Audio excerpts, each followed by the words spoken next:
Hello and hi there. Welcome back to Reading Rural, y'all. I'm Dr. Shay Parton here today to talk to you a little bit about how place functions in Nora Shalaway Carpenter's Rural Voices anthology.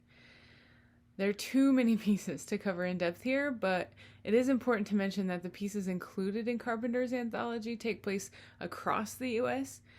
When folks hear the word rural, at least in my experience, listeners usually assume some kind of connection to Appalachia, which I reckon isn't altogether wrong, but it's not altogether right either. I think this is most likely because this is the region in which most of the research on rural people has been done, and it's where a lot of movies and TV shows have been set, and so sort of in the public imagination, rural equals Appalachian. So I feel the need to say that there are urban Appalachians, and there are rural folks that live in other parts of the country. I think that's one of the really important things that this collection does, is that it shows folks varying rural experiences across multiple and various locations. While all the stories in this collection are wonderful and deal with place in important ways, for this video I wanted to focus on Carpenter's story in the collection. I wanted to do this in particular because of its focus on what it means to be from somewhere and how that relates to the reasons why we do or don't claim certain places. So, Carpenter's story is called Close Enough, and in it, we meet Alina, the main character, as she's chopping wood to put off writing a short story for a writing scholarship. She's struggling to write her story because she knows winning stories always feature recognizable or tellable narratives of West Virginia. Topics like dried up coal mining towns, mountain dulcimer playing grandparents, and extended families who've lived on the same land for generations.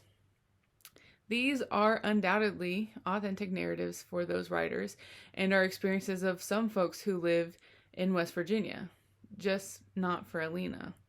For her, Carpenter writes that trying to find herself in those stories for Alina was like seeking her picture in another family's photo album.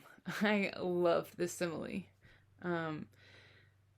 Alina had only lived in her West Virginian home since she was 3, and none of those experiences were hers.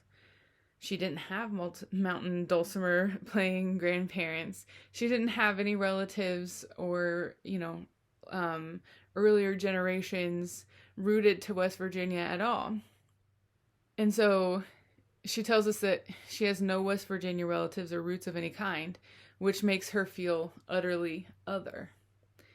As Lena talks with her friend Maury, she starts to work through some of these feelings that she hasn't previously been able to put into words. Alina tells Maury, "Even though I've lived most of my life here, I don't truly belong. But I don't belong anywhere else either." And she realizes that she may be embarrassed about being too West Virginian and also jealous that she's not West Virginian enough at the same time. And that line right there points to an important and often ignored discussion around identity and what it means to be from someplace. With all the moving around that people can and do nowadays, both into and out of rural places, considerations for a much more nuanced understanding of what it means and who gets to identify as rural or from a rural place is much more complicated than it might seem. Rural could, but doesn't necessarily mean that your family has been there for generations, or that you're a farmer, or a miner, or a bull rider, or a hunter, or in 4-H, or conservative, or Christian, or white, or heteronormative. Alina and Maury's experiences living in West Virginia and the way they are shared through the story forces readers to reckon with what it means to be from somewhere, what it means to belong, and how that connects to stereotypes typically associated with that place, a place that someone feels like they have a right to claim or may feel like they don't have a right to claim for a variety of reasons, many of which are discussed in this story. Carpenter's story isn't the only one that does this work in this collection, but it's one that really tackles it head on. And this collection does so much to disrupt so many stereotypes of rural people and places, and does so through multiple genres and perspectives. If that's something that you're looking to do in your own work or want to help students do in their work, then I highly, highly recommend this collection. Well, that's it for this time.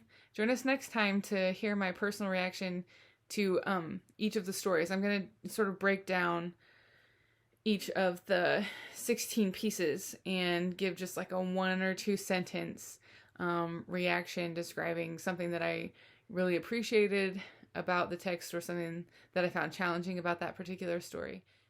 Thanks for stopping by. Come back now, would ya?